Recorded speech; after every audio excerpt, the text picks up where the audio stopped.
On va voir ça avec Gilles Barbarin et Guillaume Luix. Oui, Charles, c'est l'épreuve principale du jour à Maison Lafitte, le prix Gilles Istad.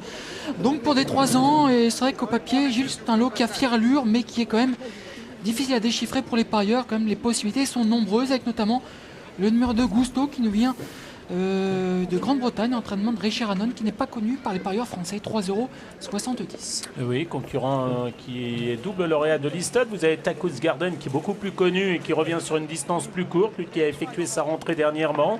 Le 4 Calora, le 5 Aviator avait bien couru l'an passé. Le 6 Tibaldi est une pouliche de qualité. Le 7 Paris Blue descend de catégorie. Le 8 Mr. Ryan vient de terminer deuxième.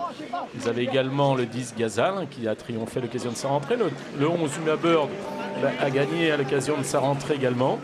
Et puis sur un autre tableau, on va découvrir d'autres pouliches, telles que le 15 Small Frida, excellente. Le 16 Carnoustie, c'est certainement une des bonnes chances de cette épreuve. Elle est proposée à 13 contre 1. Puis il y a 20 contre 1 pour le 17 Richmond qui reste sur 2 succès. Vous qui connaissez bien les chevaux britanniques, que pensez-vous du favori numéro 2 Gusto? Gusto, à mon avis, il a une très bonne chance dans cette épreuve. Comme je le disais, double lauréat de l'Istad déjà. Donc c'est la raison pour laquelle il rend 3 livres à certains de ses rivaux. Et Gusto est en forme puisqu'il a gagné sur la PSF de Lingfield. Bon, les lignes ne sont pas mauvaises. Il a un rating là-bas en Angleterre qui est assez intéressant. Donc ça devrait suffire à mon avis. Quel est l'intérêt pour Richard Hannon de venir courir une Istad en France puis qui est déjà gagnant de l'Istad en Grande-Bretagne? C'est une bonne question. Il n'y a pas de course en Angleterre pour ces chevaux? Si, ils ont plein de courses. Ils ont plein de courses, ces concurrents-là. Est-ce qu'il pourrait dire que c'est peut-être plus facile de venir gagner en France que chez lui? Oui, sans doute. C'est aussi une des raisons.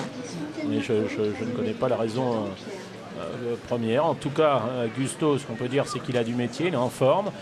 Il s'adapte aussi bien au gazon, puisqu'il a gagné sur l'hippodrome de Doncaster en octobre, que sur la PSF, puisqu'il a gagné à Lingfield. Fils d'Oasis Dream, donc vitesse et bon terrain. Oui.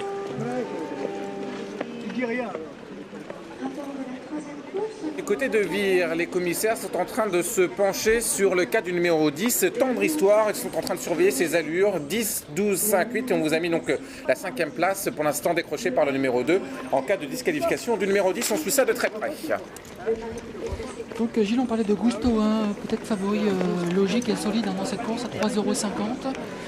Entraîné par Richard Hannon, fait partie comme des top entraîneurs en Angleterre. Ah oui, ça c'est sûr que surtout chez les jeunes chevaux. Oui, bien sûr, sur les jeunes chevaux, il a beaucoup de réussite. Je ne veux pas dire une bêtise, mais je ne sais pas s'il n'a pas gagné une centaine de courses pour 2 ans l'an passé.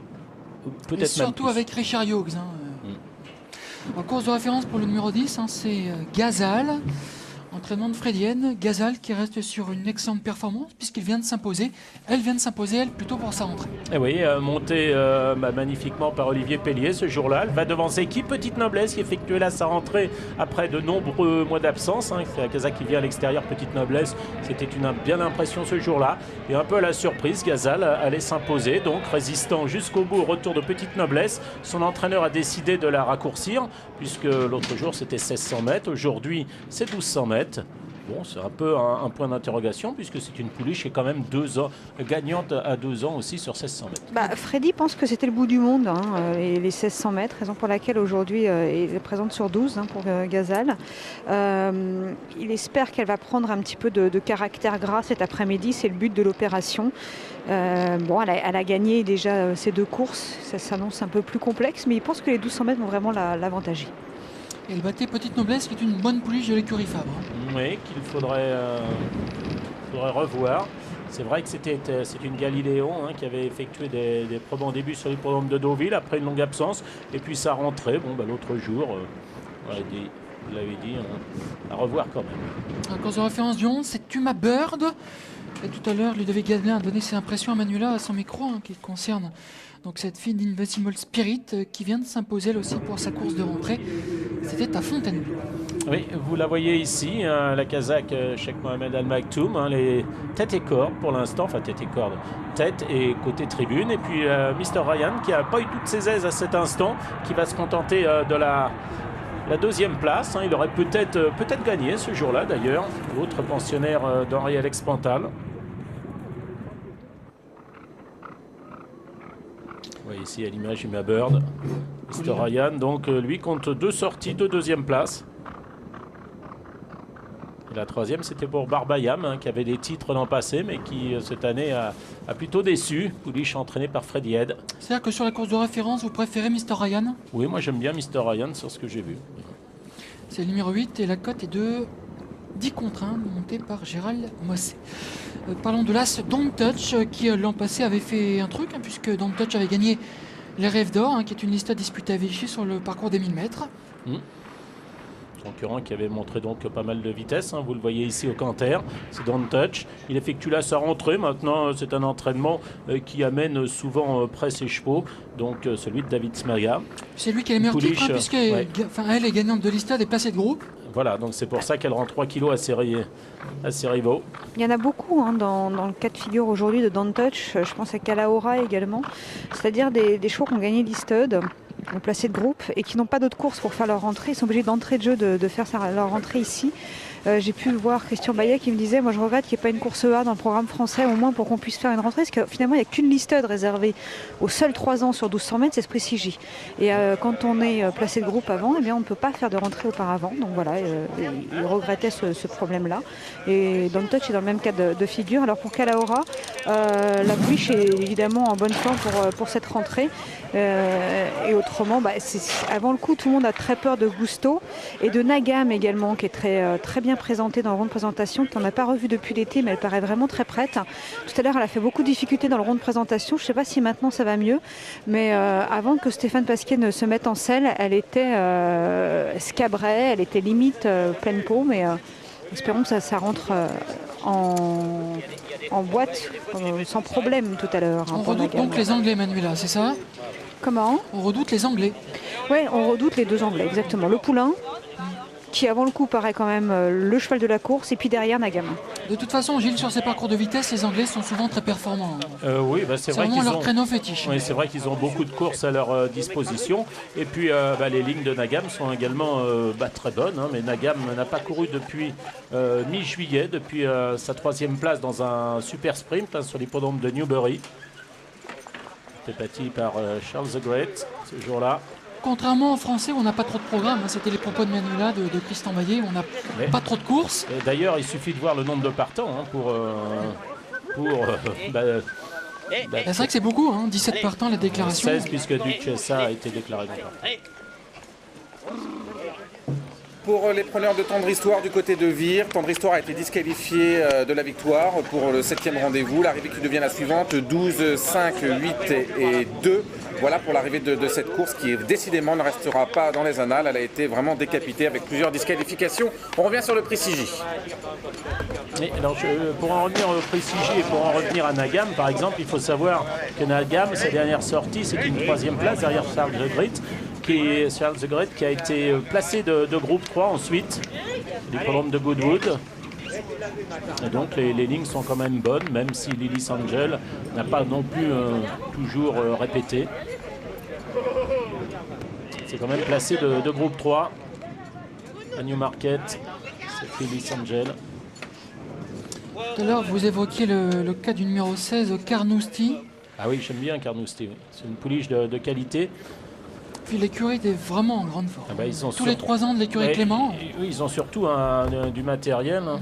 Ils ont beaucoup de bonnes pouliches. Celle d'hier, Pascal dans le Chaillot, c'était vraiment très bien. Et deuxième, déjà au rond, on éclatait le rond hier. C'était les 2 plus belles, hein, d'ailleurs, la Pantale et la Clément. Effectivement, ça se traduit en plus. Bon, alors Carnoustie, elle avait gagné, c'est vrai qu'elle avait gagné à Clairefontaine. Bon, ça s'était pas très bien passé. Elle était quand même venue battre Psyché à la fin. Bon, Psyché a confirmé depuis. Et ensuite, elle a couru à Deauville une listed. Et ce jour-là, elle a été battue par Tribune, qui avait déjà couru, Nado qui a répété l'autre jour dans l'imprudence, et Small Frida qui est une pouliche honnête. Et la 5e, c'était Belle de Lune qui a terminé 2e de Mashura l'autre jour. Ici même dans l'imprudence. Oui. Donc moi j'aime bien cette pouliche-là. Carnoustie, c'est une fille d'acclamation qui produit vraiment très bien. Elle est proposée. Hein. Alors c'est bizarre, c'est qu'il n'y a pas d'argent. Donc il ne doit pas y avoir de très bon bruit. Il y a 18 contre 1. Ici, c'est Aviator, le 5. Aviator qui avait bien couru l'année dernière, qui avait triomphé. C'est l'hippodrome de Fontainebleau, l'occasion de sa 3e sortie. Bon, alors, Aviator devançait Slipstick, qui sera au départ d'un handicap mercredi. Devançait des concurrents comme Racket, qui a montré ses limites depuis. Ça semble quand même un peu difficile, mais il y a Tibaldi également, le 6, dont il faut tenir compte. Qui a fait une rentrée intéressante. Ah oui, oui, tout à fait. Hein, 6e. 6e de l'imprudence. On peut me dire qu'elle descend un peu de catégorie aujourd'hui. Après, c'est très bonne rentrée. Et puis la distance aussi pour Tibaldi. Il a gagné sur 13 l'an passé. Ce qui n'est pas facile à appréhender, Gilles, avant le coup. On peut avoir quelques surprises. Ici le poulain anglais, donc Gusto, qui est le solide favori quand même ici, 3,20 €. Alors qu'on revoit en image Don't Touch, une pouliche qui avait été achetée et réclamée l'an passé. Et qui a gagné donc à Vichy. La 17, Rich Band, hop là. Qui reste sur 2 succès, mais qui doit monter de catégorie. Aussi, c'est important d'avoir peut-être d'obtenir du caractère gras.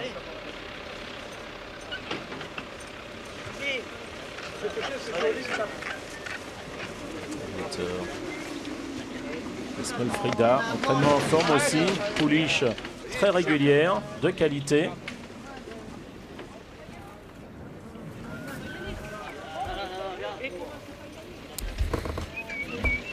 Shiji, pour une fois le prix est bien nommé puisque Shiji était une pouliche essentiellement vite, beaucoup de vitesse. Isaac Chambure. C'était quelles années L'année, je ne sais plus, mais c'était une pouliche de vitesse. Isaac Chambure, blanche bleue. Entraînement aide. Départ de cette 4e épreuve, le prix 6J sans le 14 Duchessa, avec un excellent départ au centre pour Uma Bird, avec Gazal bien parti, aussi l'anglais, le 2 Gusto le favori qui vient aux avant-postes. À l'extérieur se trouve Mr. Ryan, avec également très bien placé Small Frida. Rich Band, le 17 côté corde, est également là, de même que le concurrent anglais, le 12 Nagam. Nagam qui a l'avantage en compagnie du 17 Rich Band, avec aussi très bien placé. Il s'agit de Uma Bird, avec à l'extérieur Gusto, avec Paris Blue qui n'est pas très loin. Aviator est au centre du peloton. À l'arrière-garde, Don't Touch est en compagnie du 3 Tycoon's Garden. Les concurrents qui sont maintenant à mi-parcours pratiquement, avec pour l'instant Uma Bird qui a l'avantage en compagnie du 17 Rich Band, avec Gusto qui vient en 3e, 4e position devant Paris Blue, Nagam. Un peu plus loin se trouve le 4 Calahorra. Les concurrents maintenant à 250 mètres du poteau, avec Gusto, Uma Bird qui lutte avec Rich Band, avec Nagam qui se ressaisit bien plutôt côté corde. Les autres sont plus loin, avec Carnoustie qui vient à l'extérieur, avec Uma Bird qui a toujours l'avantage devant Rich Band, avec Gusto aussi de plus en plus fort maintenant. Gusto, Uma Bird pour la victoire. Uma Bird qui va peut-être résister à Gusto. Gusto de plus en plus fort, qui va s'imposer. Gusto, 2e place pour le 11. 3e place c'est pour Carnoustie. 4e place peut-être pour Nagam. Et la 5e pour Rich Band, à voir toutefois. Victoire du 2 Gusto, le favori qui s'impose. Nouvelle victoire anglaise sur ce type de parcours de sprint. Et Gusto, le numéro 2 qui gagne, qui devance le 11 Uma Bird sur la grande forme pour le choix de l'Alex Mental. 2 et 11 pour le coupé gagnant. 3e place disputée, on a côté corde le numéro 12 Nagam et pleine piste. Le numéro 16 au Carnoustie. Et il y a Rich Band aussi qui est là. Attendez, c'est pas 2 rien et 11. fait. C'est vrai qu'on n'est pas dans l'axe. Donc, non, c'est vrai qu'on n'est pas en face du poteau. 3e place disputée, donc avec le 17, le 16 et le 12. Oui, exactement. Non, on ne peut pas trop, parce qu'on n'est pas 2 dans et l'axe. 11, Vous voyez là, photo, la boule 12, avec le poteau. 16, 17. Et la photo, effectivement. Carnoustie qui court très bien. Elle valait décidément pas ce 16 contre 1. Allez, on va revoir en image. J'ai longtemps cru qu'Uma Bird allait s'imposer. Allez, on revoit tout cela en image. Vous avez côté corde Tibaldi. Alors, Gusto est ici, on va vous le situer. Je vous situe également Uma Bird. Et puis Rich Band qui va vite occuper les avant-postes en compagnie de Nagam. Où se trouve Carnoustie, c'est la casaque orange. Voilà, et derrière Gusto. Et donc les concurrents là qui sont déjà au bout de 500 mètres. Vous avez donc le 17 en tête, Rich Band associé à Yoritz Mendizabal pour l'entraînement de Damien de Vatrigan. Avec casaque de Patrick de Vatrigan. Dans son sillage, Stéphane Pasquier sur l'anglais Nagam. Ici avec sa toque verte. Ici, Vous avez également Uma Uma Bird. Bird et Gusto qui vient à l'extérieur et dans son sillage chez Carnoustie. Vous voyez déjà tous les chevaux de la course sont déjà très bien placés, personne ne reviendra de l'arrière. Uma Bird qui a pris l'avantage. Richmond qui se défend bien, Nagam qui s'infiltre au centre et qui fait illusion à cet instant, et Gusto qui me semblait à cet instant battu. Il va bien se ressaisir. Alors justement, Olivier Pellier est au micro. Bonjour Olivier. Vous entendez? Très bien. Avec Gilles, on a l'impression comment vous étiez battu et il a ressaisi le meilleur pour finir. On verra c'est les chevaux anglais. Hein. Vous croyez qu'ils sont battus, mais il y en a toujours un petit peu. C'est des chevaux qui sont très durs. C'est ça que j'ai accéléré un petit peu avant le Mirador pour justement je voulais durcir un petit peu la course parce que c'est un cheval qui est capable de le faire et puis qui tient.